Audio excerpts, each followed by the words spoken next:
Welcome to the Social Landlord Podcast, where smart investing meets peace of mind. In each episode, we're going to take a deep dive into the secrets of successful property management. So stay tuned as we reveal what it takes to become a socially responsible and successful landlord.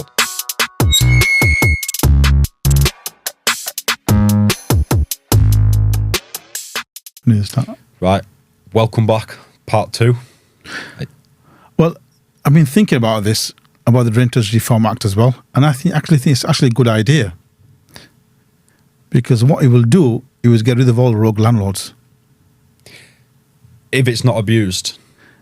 The only thing that most people are fearing is the eviction process. Everything else on that list, Is personally, there? Yeah. I can't actually. I think it's a good idea. I think, things there that shouldn't really need to be mentioned. And damper mold, shouldn't have damper like mold you in your say, property. they only come regardless. around when they've been abused. Yeah. There's so many rogue landlords out there, who abuse their properties, who abuse their tenants and charge maximum rents as well. There's plenty out there. We know because we get offered some properties, we turn them down. We don't even take them on. And that's how crazy is that for people to think social housing must be bottom of the barrel standard, and then we get properties brought to us. We get, and I say I wouldn't even. Yeah, and like you said, you show them carpets. I said no, that and it's cleaning. No, it's okay. No, it's not okay. No, it's not. It's not okay. What the worst thing is that I've seen. We've seen them. You see them, the kitchen, the units, they're breaking down. Extensions after extensions, running around the whole kitchen. Yeah, it's not okay. So I think it's a good idea. Yeah, It's a clean house. I think as well. They clean the rental market. They put the extension in of, was it Ayub's law? The young kid that died of the damp and mould. I cannot disagree with those points at all. Decent home standards, again, can't disagree with that whatsoever. Rent caps within market rents. Yeah, that's fine. Can't disagree with that. Reasonable, can't disagree. The only thing I like to see is a bit more protection for the landlord in terms of notices. Something quick, the eviction process. We can't wait, months and months to evict a tenant. If they're not paying rent, they're not paying rent. Something needs to be put in place for the rents. Do you know, I can agree with the Section 8's 4 months. Yeah. What I can't agree with is having to keep them in there for 12 months. If they're not, that's not certain yet. But there should also be some sort of a leeway from the bank, like if you're not paying your rent because you're not paying your mortgage because your tenant's not paying you, then the mortgage you're not going to company, let me kick him out. You're going to have to give me some sort of leniency on my.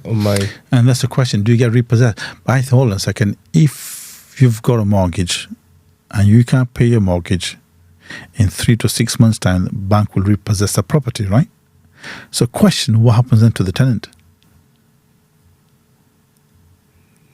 I've not seen that anywhere. But it's a question. Bank will repossess the property. Or banks have to wait as well until the tenant moves out? See, with all this coming in, are we now just going to see a spike in people on 30-day licence to occupiers? But that's what's going to happen. Are you just going to have landlords with no security at all now? The tenants are... Lewis, there is no ASTs. There's periodic, which basically means that tenant can give 30 days notice to leave. Yeah, but the landlord can't. The landlord can't. Whereas if you're on a licence to occupy, you can at any point in time. Are we just going to see a much larger influx of licences to occupy and landlords that are, on a monthly basis renewing a contract? And a monthly. That's an idea. That's definitely an idea. The landlords are scared though, because the landlord wants the tenant's going to stay there for 6 months or a year. See, the periodic 30 days, they're like, I'm not sure if he's going to be there, and then what if he wrecks here and then he goes back out? Assurance, there's no assurance. There'll be a lot more hassle involved. There's no assurance for them, so that's what's scary. Plus, I think the fear now is they feel that we're going to spend a lot more money on the properties to get to decent standards. I can't disagree with that. There's an old saying, you got to spend money to make money, and there's certain and now landlords who will have a tenant in for so many years, they'll never decorate it. So I think then expect to empty him out and hand it straight over to the next person. Then toothbrush is still in bathroom. Then by 2028, EPC ratings are going up to C as well. That's more cost involved. So I think, yes, you know what you're going to see? Look, let's go back. The buy-to-let market really started booming in the mid-90s. Okay?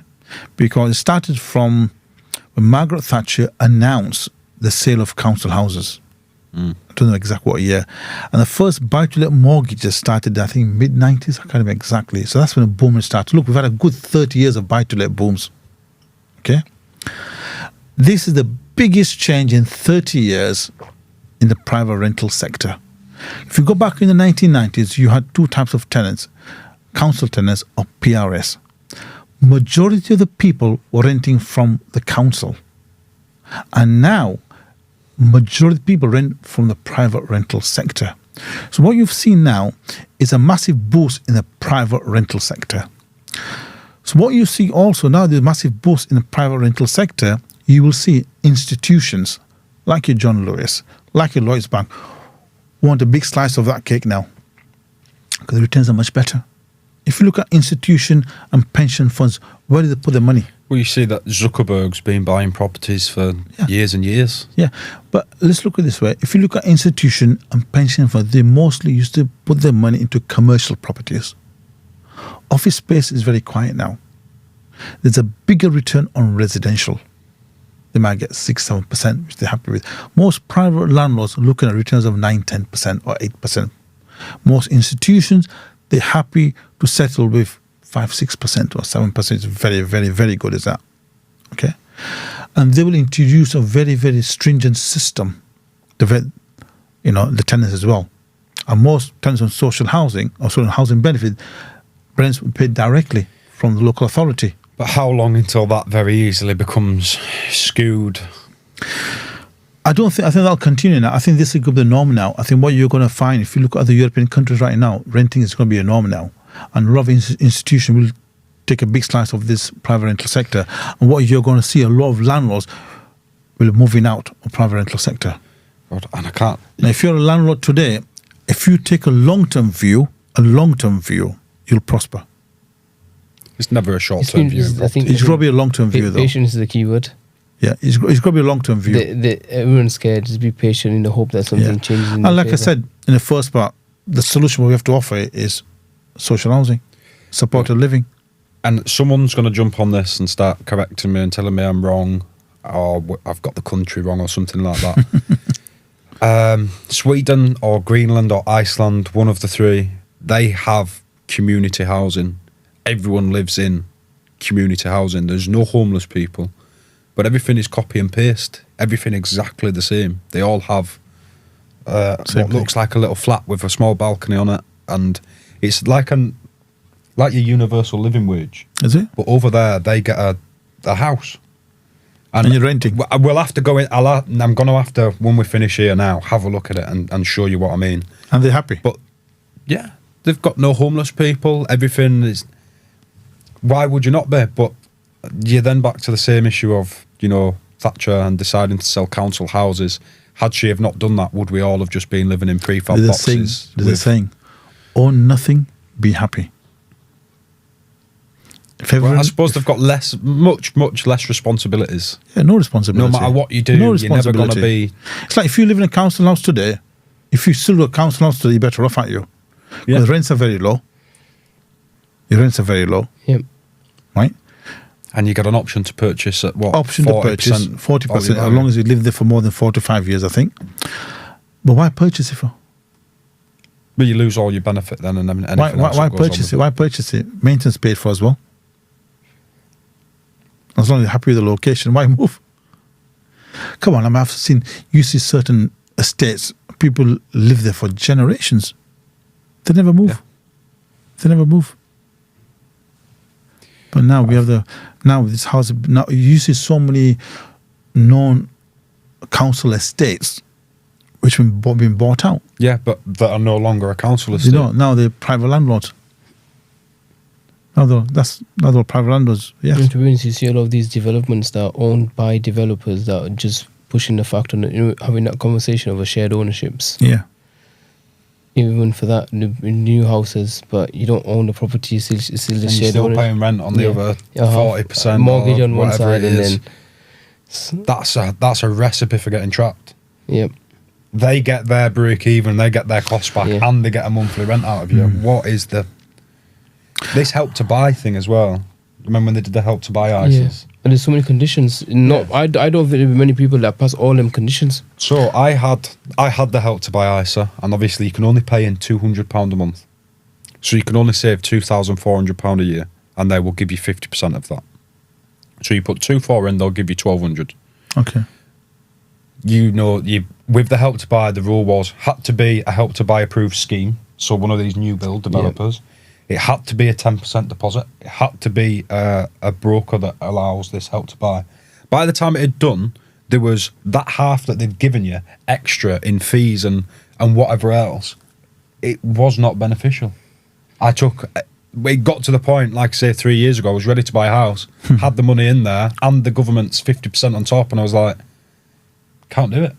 Too many fees. Just can't do it. There's £3,000 here, £2,000 there. By the time I've done that, I may as well just go put a 5% down on another house somewhere else. It just did not work. So, like you say, with your EPC funding that came in and then got scrapped and then is back in for 2028, I think this will have a mass U-turn at some point, and a lot of the points on there will end up getting crossed off. They're not only hurting private landlords. You've got to remember, half of the people that are putting this out are also large time landlords, things like that. They're shooting themselves in the Lewis, foot I as think what we're seeing, look, this act now is a massive shift towards a renter's market. See, if you go back into 90s, early 2000s, the norm in the UK was buy your own house. That was the norm. You were always told to buy your home. Nowadays, it's normal to rent. It's a lifestyle choice. This Renters Act gives the tenant more security. And we are going to see people who just be renting. If you look at most European countries, people don't buy. They rent.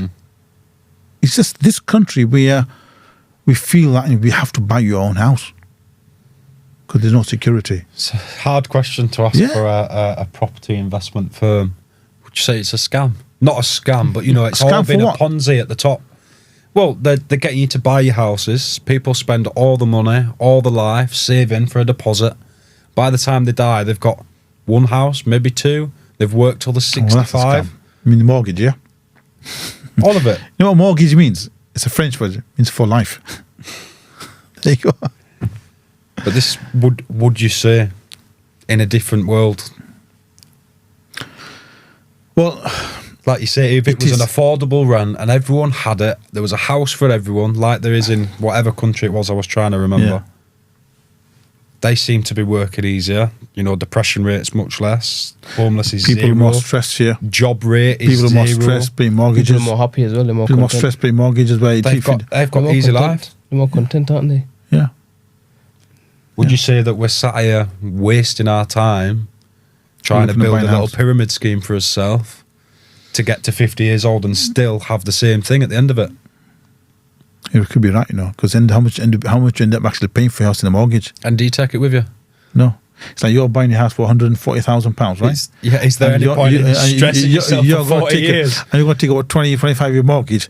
How much you going to pay? Or to leave your kid 40 grand after capital gains tax. Is there any point? No. unless you really know what you're doing and you've got yourself locked on. It's a question, isn't it? Is your house is it an asset or a liability? This is the question. A lot of people that phone me up, now, and when they're new to social housing, I say, is it an emotional asset? And sometimes they'll turn around and say, yeah, my mum used to live in it, she's in a care home now, and I'm like, this is not for you. I'm of a different opinion, though. But if it's just a cash flow asset, I'm of a different opinion. If you can rent cheaper, give flexibility, you buy property as an investment vehicle. Just to pay your rent. No, it's not. I'll give you an example. So our office in Batley, I tried 3 times to buy that property, and the owner, Charles, just wouldn't sell it. I got to a point, I thought to myself, I even offered him more than the market price, right? And I thought, hold on, why am I trying so hard to buy this property? Then I flipped it around. I wrote to Charles, I don't want to buy it anymore. Give me a 10-year lease. I got a 10-year lease off him. A very low market rent, about £400, £450 a month, yeah? Money I had, I invested in other properties. I paid that £450 a month. and got more money out of it. So sometimes it does make more sense to Sitting with rent, your money in there isn't always and the invest best. your money elsewhere. If you invest in your own house, all your money is invested now. You're too busy paying a mortgage. There's nothing left to invest. You see, we're in the same boat at the minute. So we just bought this house. We've got the potential to add 40 or 50 grand in equity in there if we do it right. So, and then the missus is like, oh, well, yeah, and then in a couple of years' time, we'll sell it and we'll go to the next one. And I'm like, she's right, though. Maybe she's not. right. No, You don't make in your own house. Lewis, that's always a benefit. The way around this, right? The beauty of buying your own home is that you don't pay no tax when you sell it. So the thing to do is buy your house and you sell it every 5 or 10 years. But if you buy a house, like I say, at 120, and it would rent out now for $1,000 a month, why would you sell it? No, your own home. Yeah, would be our own home. But if you've got something, to me, obviously, this is the way I've been conditioned. I've been in the office with more. Yeah. Cash flow. That's right. Own it, keep it underneath you, never sell anything, kind of. Unless there is a massive benefit in that. And I suppose selling it with that increase. Okay, here's one process. Let's say you buy a house for 120 and the market value is 140, 160, right? Let's say in 5 years' time, your house worth £200,000. Okay? You sell your house for £200,000. You made a gain, haven't you? Yeah. You don't pay no tax on that gain. Okay? And you buy another house to live in. Or I could pull out 50 grand. You buy another house to live in. Okay? You keep on buying, you keep on upgrading your home. My issue with that, though, is I'm just buying another house to live in. There's no investments coming. There's no investments there. I'm selling my house to start again. But capital appreciation. Yeah, but I'm selling my house to start again. It's capital appreciation, don't you? Now, what happens? There come a point in life when you're 50s, 60s, like you don't need the big house anymore. They'll downsize and they cash in. That's when you start buying your investment properties. Yes, I want to cash in when I'm 50 and 60, man. I want to cash in now. I want some rentals, but I think this is part of the reason it took 3 years to find something that we wanted to buy. Okay. I couldn't physically buy something that I would sit and look at and think, right, it's not worth that for a start. Wouldn't rent out for anything that would return anything worthwhile. But my only choice would be to sell it, and unless I held it for 10 years, I wouldn't make any money. But do you reckon now that you've bought yours and these renters' right bills come in, there's going to be more properties on the street for the similar price? Because you've been looking for 3 years, you haven't found anything. Now you have. Yeah, I might end up in a really shit situation now, where over the next 3 months, everything comes available and I've missed out on something that would have been perfect. You saved about 20 grand, but now that might be the average price in the area. I don't think it is, but I get what you're saying. It's that fear that I'm just going to sell it before it comes in, and as long as my mortgage is paid off, or as long as I've made a bit of money for it, and then people might just automatically become desperate. I think if, like you said, if in 5 years' time you turned out it were worth 80 and there was 80 grand in there, then maybe I would. But in 5 years' time, if you come to it and there's 20, 30 grand in it, I wouldn't see why. It would just be an investment. It would be a rental. It would probably go on a lease. As much as I say I think this is a good idea, I don't think I would necessarily sign it away for a minimum of 18 months without being able to get it back. I think what's happened over the years is people have just got some money, buy a property and just expect money to come in regardless of the condition of the property, not paying too much attention to compliance, not paying too much attention to council tax, and they're not interested in the agent managing it because they know if an agent manages their property, they're going to be calling them for and tears, they're going to be charging inventory fees, they're going to be charging them marketing fees, and extra cost to them just scares them off. They just think, I'll go every week, collect cash, or they can pay me cash, and it's so easy. Now it's not the case. Moving forward, you've got to be a professional investor.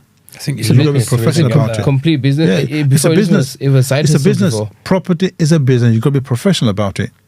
It was more of a side hustle compliance, before. DSOM standards, yes. And there's nothing. And this is what this act's going to do. That's why I think this act's a good idea. Is a clean house. If you're serious about property investment, you make sure property is right. Well, yeah, that. Yeah, I think that works for us. To be fair, the investment company, when we sell investments, ideally, as much as we stress, we want that property to be sold to an investor who we can work with, not somebody who's just going to buy for the sake of owning the property under their name. And then think that that's ready there. Yeah. Now, when we sell these properties to investors, explain to them, it's up to us who we want to sell it to, whereas the investor understands, the seasoned investor, they understand the compliance, they understand the works that needs to be done. Rather than sell it to somebody, 3 months later, there's a bit of work to be done, I don't want to do it, I just want my rent. So, but saying that, look, there's a lot of fear mongering, but I can tell you from our own experience, right? Yeah, look, at Silk, we'll manage several hundreds of properties, right? And, if I was to look at our arrears list, we don't have that many arrears. No, we don't. We don't. People do pay rent. Or you might get, if anything, worst case scenario, in a year, we might get maybe 2-3%. See, do you know what's mad? You know what? I've dealt with 3 private rentals. Everything I've done has been with social housing. I've dealt with 3 private rentals. Out of those 3, 2 have been an absolute... It's all down to the vetting system. It's all down to the vetting system and the relationship... Benefits tenants. And the relationship you have with the tenant. Benefit tenants. Tenants were lovely. Yeah. Yeah, so relationship-wise is fine. These were all benefit tenants, so they'd been referred by a provider that we work with closely.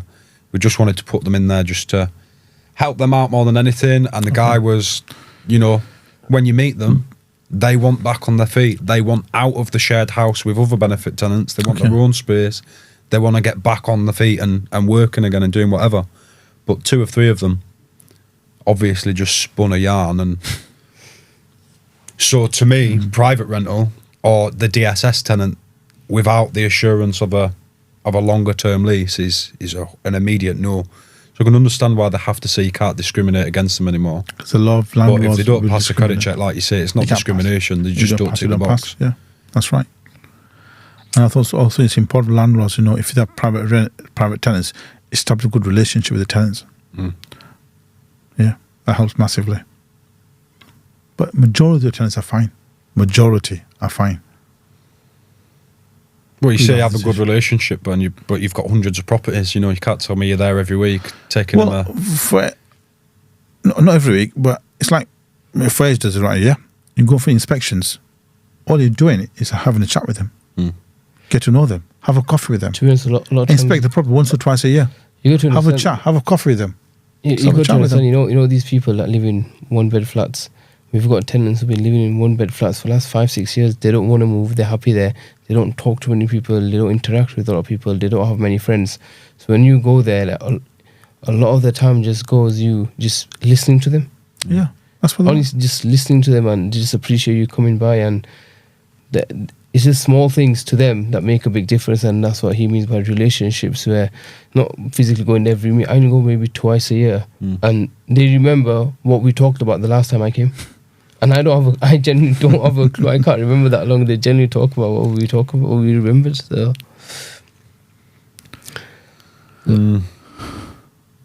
Strange one.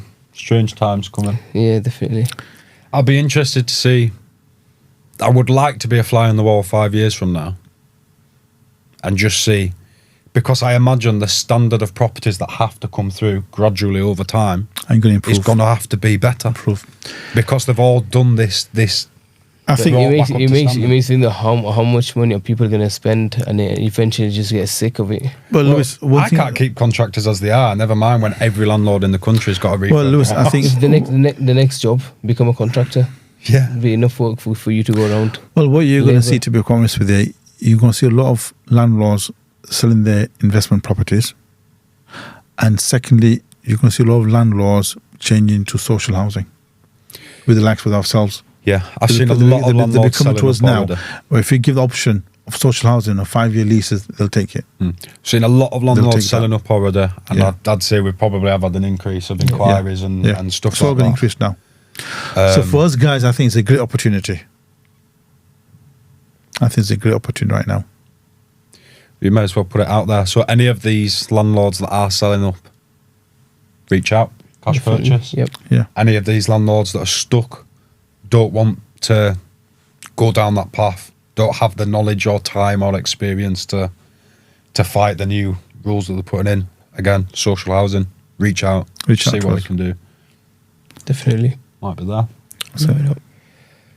So call it a day. Yep. Thanks for watching. Make sure to tick the little blue tick. Follow, subscribe. See you next month.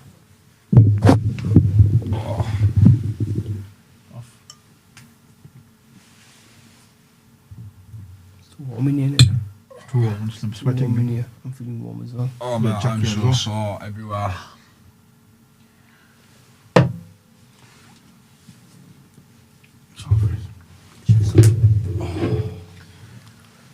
We're going to go back to Bradford. Yeah, Can you make sure you post them keys? I'll speak to him, yeah. I might end up just taking them home with me tonight and doing it at post office near me. That's fine. Just send Nadia the tracking number. It's citizen. Oh, fucking hell, man. He's in there. He's sitting in. He's not sitting. How do you not switch it off? He comes back. You know that time here? It's here. Before he comes in, it's blue. And he presses the button and it goes red. So just keeping an eye on time, so I know how long we've been in there. So we did 35 first one, 25 in second. But I think that we're done that.